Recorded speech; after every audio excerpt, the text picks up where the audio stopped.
Good news for many homeowners. Since the relaunch of the project, Urban Renewal has repaired some 380 homes. And from pitch to plaque, our news continues to honor and highlight our country's veterans. Stay close for that.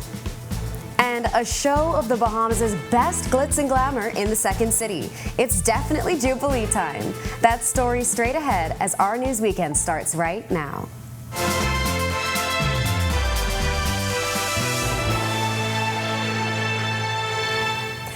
Welcome to Our News, and thanks for joining us. I'm Marlena Leonard. Topping news tonight, State Minister in the Ministry of Social Services and Urban Renewal says since the relaunch of the project, some 380 homes have been repaired. Raming says the program has addressed housing concerns for many unfortunate citizens and has employed many small contractors. To date, we have repaired some 380 homes in total, including New Providence, Grand Bahama, our family of islands, Abaco, Bimini, Cat Island, and Exuma. Why this is a success story for me is because the F&M had completed, so they say, 536 homes in 5 years. We have only done this for a few months.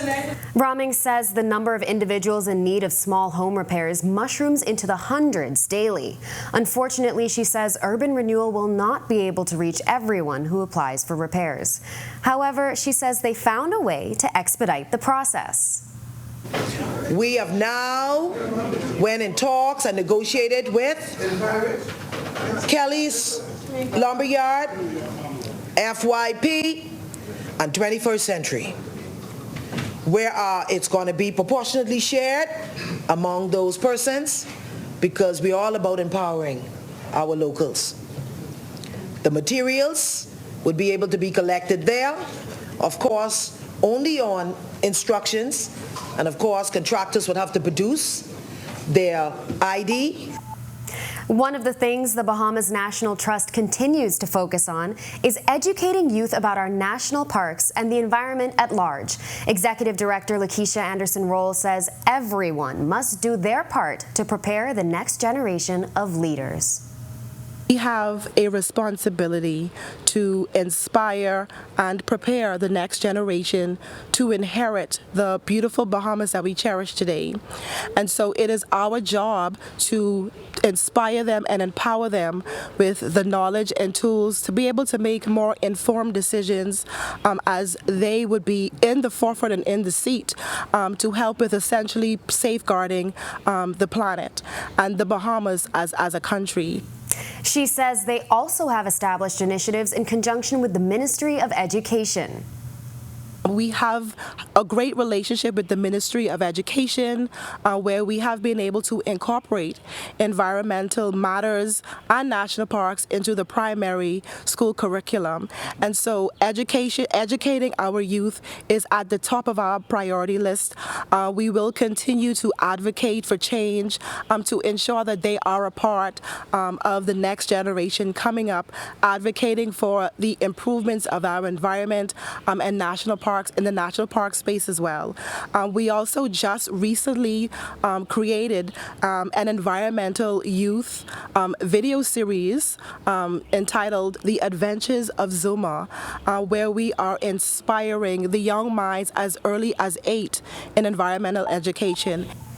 Police in the capital are looking to the public for assistance in finding 2 men who robbed 2 people on Mini Street this morning. The incident reportedly took place around 5:30 a.m. today, just outside a residence on Mini Street. Initial reports indicate that a male and female were outside their residence making preparation to travel when 2 men, both of whom were allegedly armed with handguns, exited a small Japanese vehicle and demanded cash. The culprits reportedly robbed the victims of an undisclosed amount of cash and sped off in a southerly direction on Mini Street. Police are asking the public to be extremely careful when discussing personal finances. The investigation continues. Just after the break, Nassau Cruise Port held its public opening just yesterday. It was a family affair. We have the details. Stay close. And Our News Weekend is awarded by the British Legion Bahamas branch and renews its commitment to the country's veterans. That's coming up when Our News Weekend returns.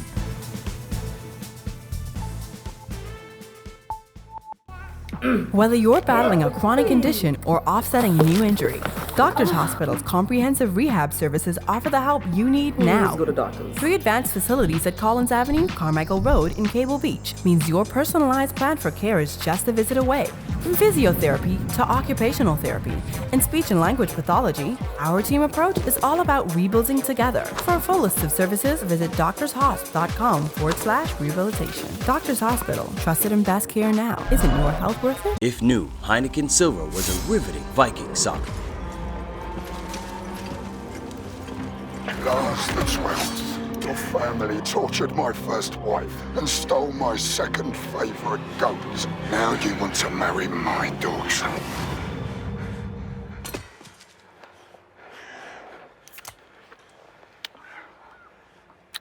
Okay. All the taste, no bitter endings. Smooth, fresh, silver.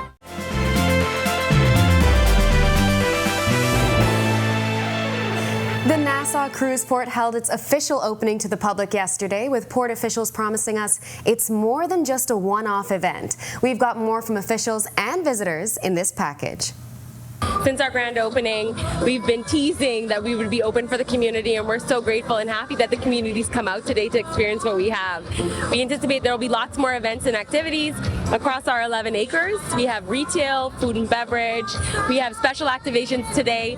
Our art gallery is having an art exhibition today, and we just expect this momentum to continue and lots more things to see and do in Nassau Cruise Port. The Nassau Cruise Port opened almost a month ago on May 26th, but the grand opening event held at the time was more formal. Saturday's events saw a more laid-back, family-oriented setup. Here's what visitors had to say. Well, I've been hearing a lot about it, so I wanted to decide and come and see for myself.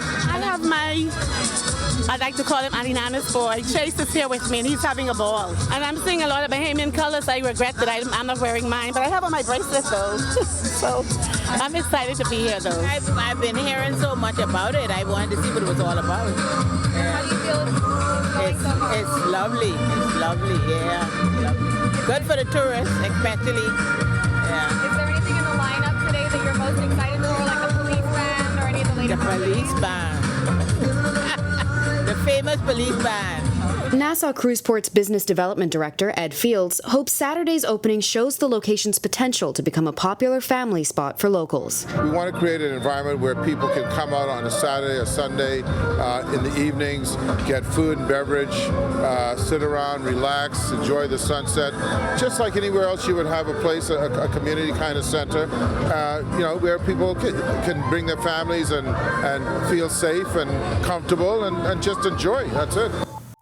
The Prime Minister was in Grand Bahama for the National Day of Service. Along with the Minister for Grand Bahama, Ginger Moxie, and Health Minister Dr. Michael Darville, they led volunteers serving breakfast to seniors, cleaning yards, and visiting residents in the Lewis Yard area.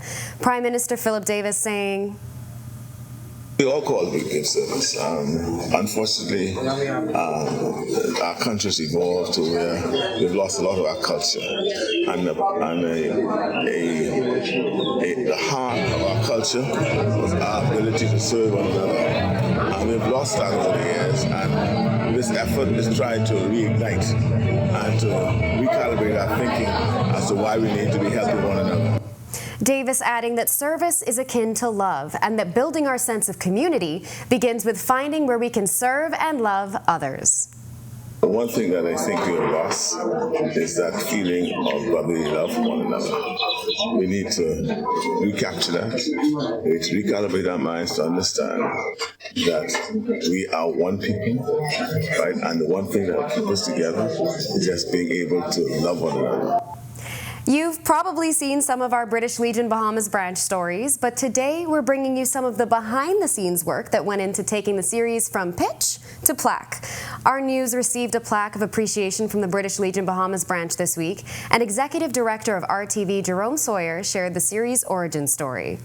A few months ago, when she first approached me with the idea, it was certainly well in line with what we try to promote with our reporters, and that is to cover the stories that impact people and the lives of people, and cover those stories that tell good stories. It's so important, especially for someone like me who's a fan of history, to tell the stories that we forget, and to remember those people who gave their lives in service and continue to give, in service to our country.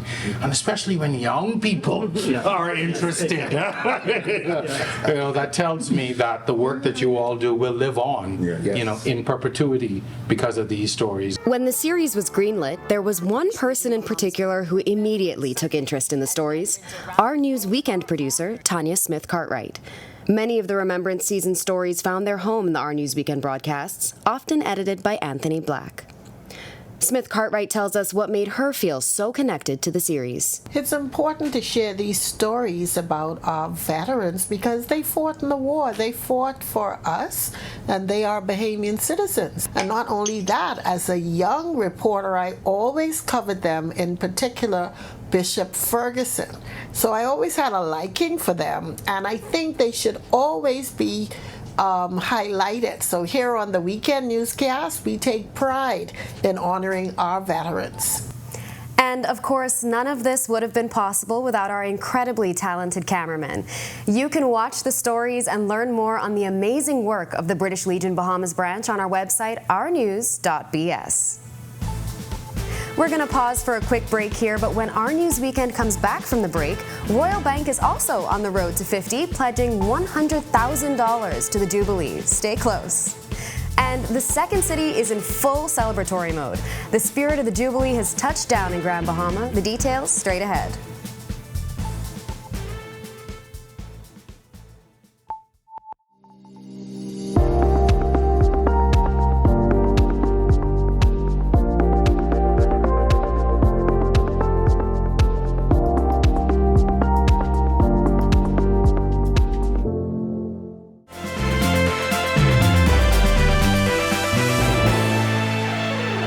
This is Our News. Welcome back.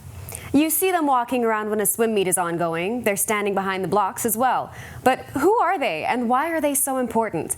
Our Sasha Lightborn caught up with one of the country's top swimming officials. Here's that story. No meet can happen without the presence of officials. The same is so for the discipline of swimming. One of the top swimming officials in the country is Gina Culmer-Taylor. She spoke exclusively to Our News about what it is that they do when big meets are taking place. We are the ones who say whether or not that the swimmers are doing the rules correctly.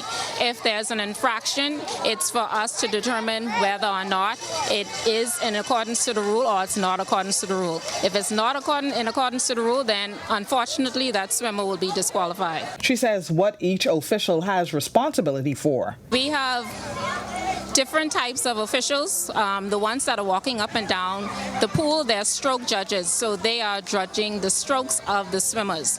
The ones behind the blocks, they're judging the touches and turns. So everybody has their job. And she will have the distinct pleasure to serve as an official representing the Bahamas during the World Swimming Championships set for July in Japan. It's a privilege and honor, and no matter where I go, I always try to represent my country well, and not only at the Carifta level, but I will be officiating at the World Championships in Japan also. So I'm moving up, and like I said, it's a privilege.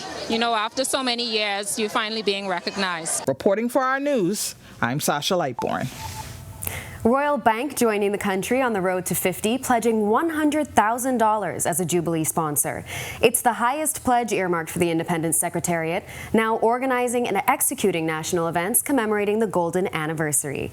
In a special presentation at the Office of the Prime Minister, RBC Managing Director Lasanya Missick presented Prime Minister Philip Davis a digital bank transfer receipt.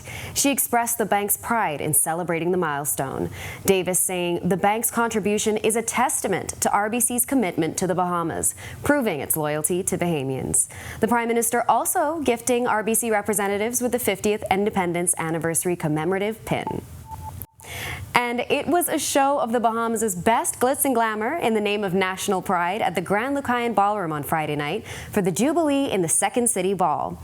With a high-profile guest list including the Governor General, the Prime Minister, and the Minister for Grand Bahama, guests shared their excitement for Freeport's participation in the Jubilee celebrations. Prime Minister Philip Davis.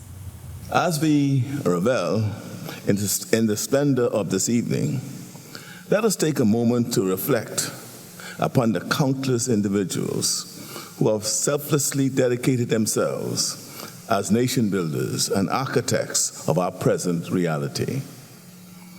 The visionaries, the pioneers, and the heroes who sacrificed and contributed so much to shape our beloved nation deserve our deepest appreciation.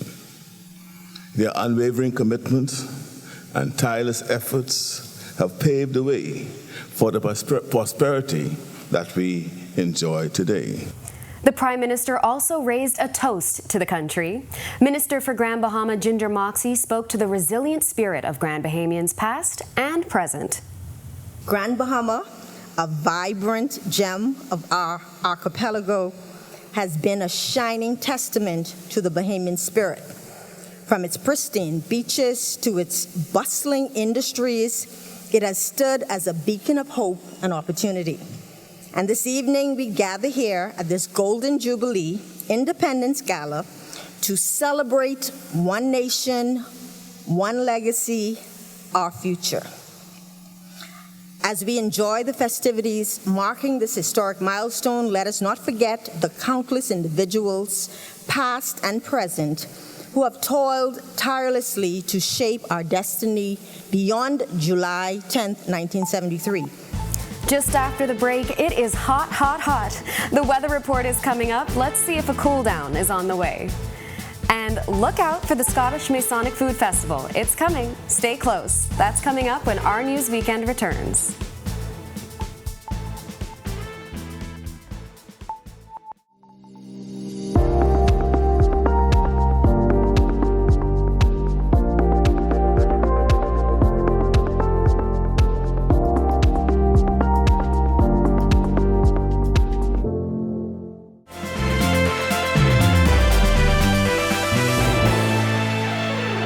Welcome back to Our News. Maud Hart Lovelace said, "It was June and the world smelled of roses. The sunshine was like powdered gold over the grassy hillside." With that said, here's the weather report, and consider it rainy and hot.